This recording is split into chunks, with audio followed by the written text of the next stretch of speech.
How to fix your device isn't part of the Netflix household for this.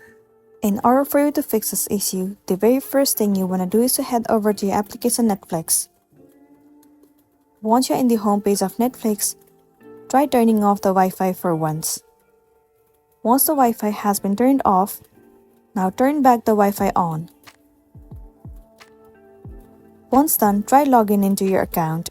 The next thing you want to do is to ask the account owner to add you. If you're living outside the household, the account owner can add you as an extra member if the plan allows. Then you will also get your own login and password, and it's paid by them. After that, you will also be the member of the household too. Once done, now the next thing you want to do is to make sure that you are using the updated version of the app. In order to check it out, head over to App Store on your device. In the search bar, simply search for Netflix. Click on this app. Right here instead of open, if you see the option of update, then your application is not up to date and it might be the reason that you're facing this issue. In this case, simply tap on update and update the app.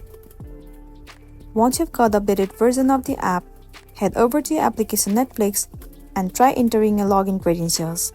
It should fix the issue. So that's a wrap for this video. If this video helped you out, give it a like and check out our next tutorial. Thank you.